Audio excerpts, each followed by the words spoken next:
Hey everyone, Dylan here, and in today's video I'm going to be kind of reviewing but also talking about a video game that I played a long time ago. I don't remember the last time I played it, a couple of years ago, but it's actually my fifth entry on my top 5 favorite video game music top list that I did last week.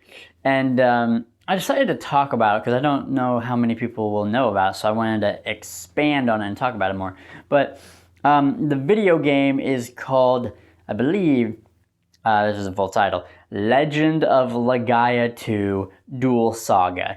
And there was an original Legend of Legaia. There was a first game, and it was on PS1. I never played it, so I don't really know anything about that, but this one is the second one, and it's on PS2. And now it is a, your typical JRPG. There's some voice acting in it because it is on PS2. I mean, in the voice acting, I don't remember that much about it, to be honest. It was, I don't remember it being like the worst thing ever, but it probably was fine. But anyways, like Legaia 2 Duel Saga is this JRPG game, and where you basically kind of wake up in the game as you're like a 17-year-old character named Lang, and he's basically an orphan, kind of. So he was taken into this town, and whenever you become 17, I believe they want you to become a hunter, and like you're old enough to like become a hunter and go help hunt out of the town, which their town is very small, like in this little cramped space around like by cliffs and so what really happens in the game to really start it off is there's this water crystal that it keeps endlessly producing water for the town so they can live, and eventually a guy comes and takes the crystal away, thus, drying it up and then making the town feel like it's the end of the world. But I don't understand that one, but because there is a forest they can go to. I don't know why they can't bring water back from there, but whatever. So the main character, Lang, ends up going and trying to stop the guy in the forest. He pretty much gets his ass whooped, and eventually goes on a quest to find the guy again, to get the, I believe it's called the Aqualith, to get it back. So my memory is going to be fuzzy on some stuff, but I believe that's what it's called. And that's kind of where it goes, and he goes out to do all this stuff, and a bunch of other stuff happens. But the great thing, a couple things, I already talked about the music in there, but I'll talk about it here briefly.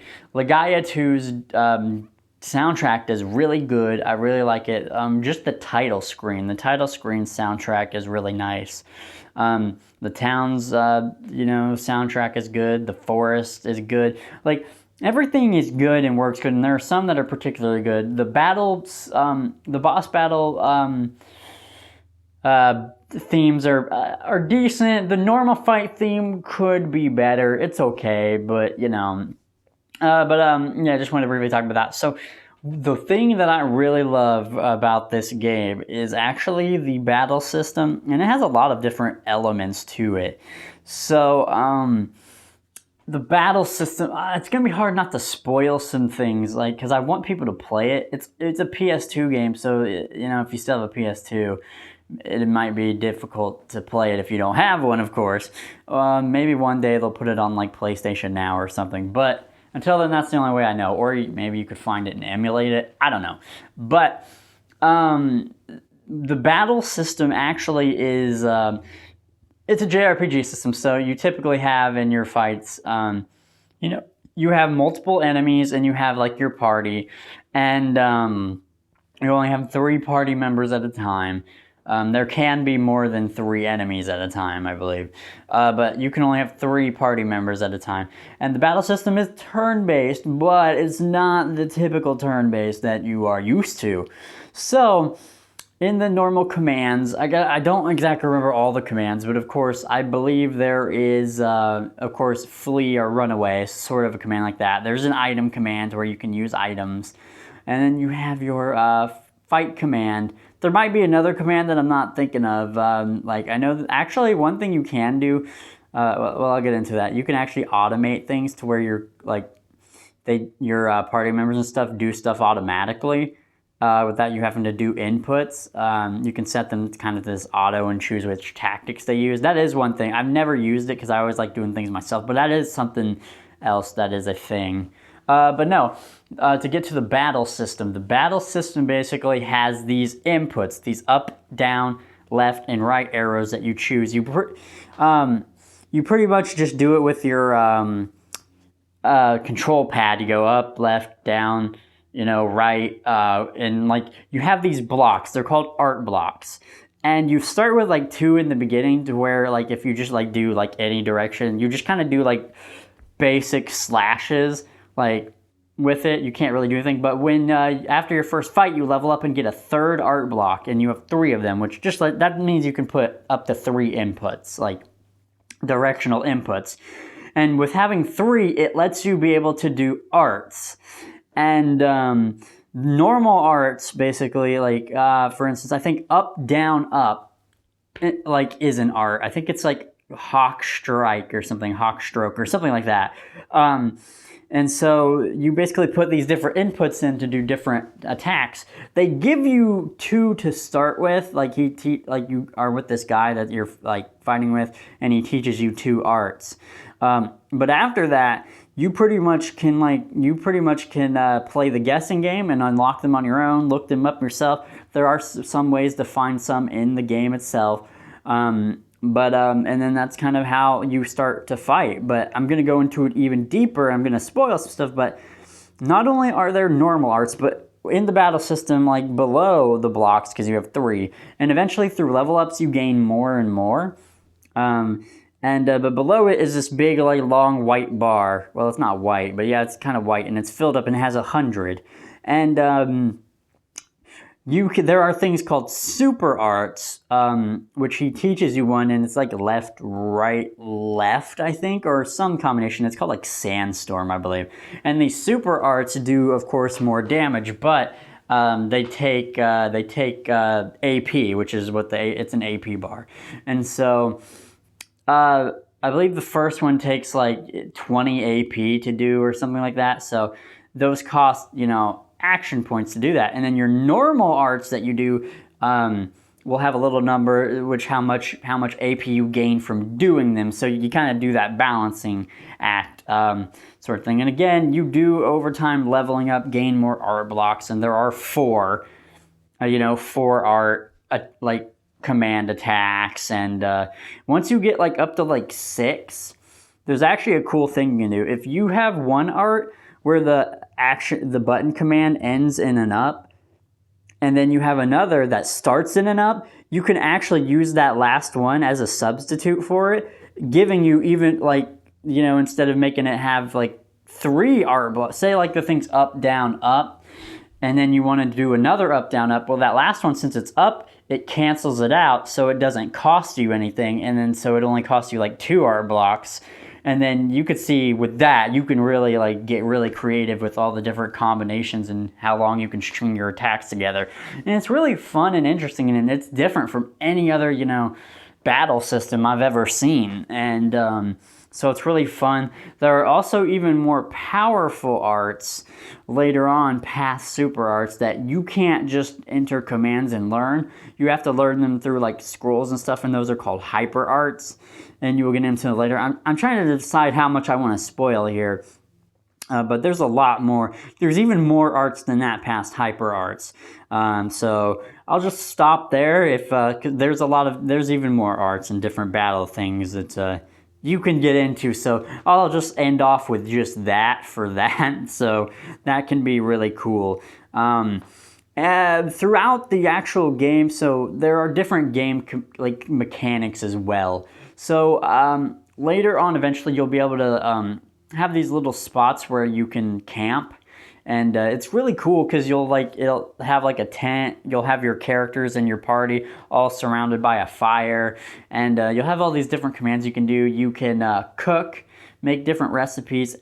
Each character kind of knows their own recipes, so it depends where, and you can learn more and what they're special at. The recipes, of course, give you different battle effects in battle, you know, depending on what it is. But so there is cooking in the game, which is really cool if you're into that sort of thing. And they also have weapon smithing.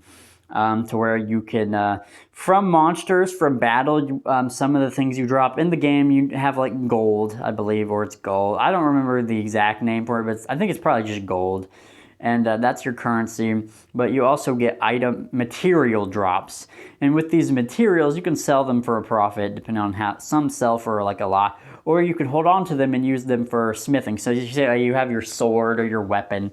You can take some material in that and combine it and make something new, like greater armor, greater swords, greater weapons. The only kind of thing that actually changes is like the swords and weapons, because whenever Lang gets a different weapon, it actually looks different, which is really cool.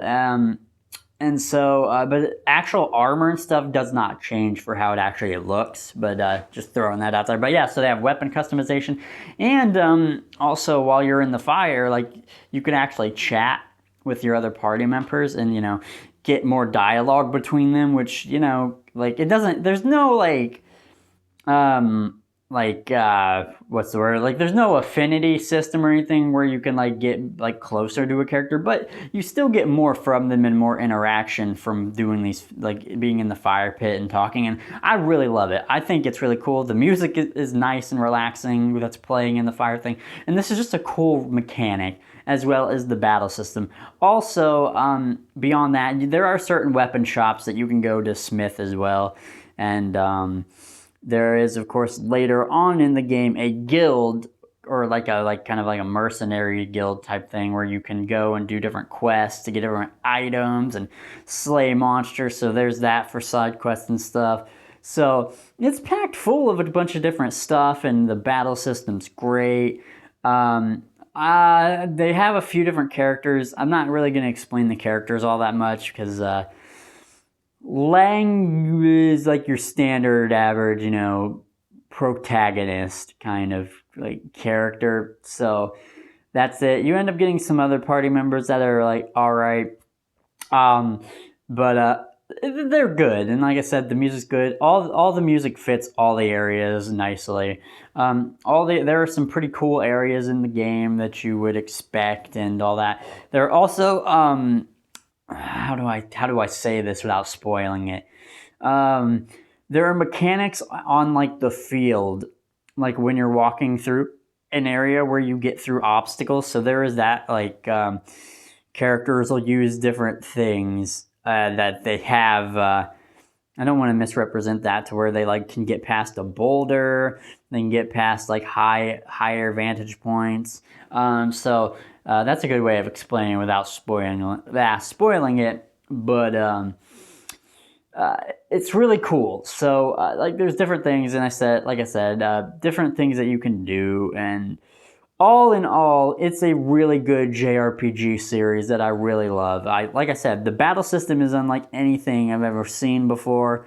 It's really interesting, and I really love it. I like the music a lot. I like the customization, like with the, like, you know, combining of weapons and like material and stuff, and the cooking, and like just like those just basic things. Just, you know, there's a guild to do side quests and different things like that. It just hits all the JRPG boxes for me. The story itself is it's pretty good. It's not bad, but yeah, you know, I wouldn't say it's the most amazing story, but I think it's good. I think it's decent. It's good enough. It fits. Just checks all the boxes to have maybe some things not as good as the greatest, you know, JRPG, but still good and solid. And I really think people should give it a try and look it up. It's a really good very, very good video game and a JRPG. And if you missed it, if you still have a PS2, I urge you to find it and play it. Like I said, it's called, I don't know if it's Legend of Legaia 2 Duel Saga for the PS2 is great. I think if you like JRPGs, you'll like this one. And hopefully I've shed some light, so if someone's missed it, like, you know, they can check it out. You know, I think a lot of people can really enjoy it. I really loved it. Yeah, that's about most of what I can to say about it. There's not really much else to say about it. It's just a really good JRPG. So give it a try. Let me know in the comments below if you've tried it, if you've played Legaia 2 Duel Saga. Let me know your opinions on it. Do not spoil things, please. But be curious if anyone's played it. But yeah, so that has been it for me. Thank you guys for watching, and thank you guys for listening. I will see you in the next video.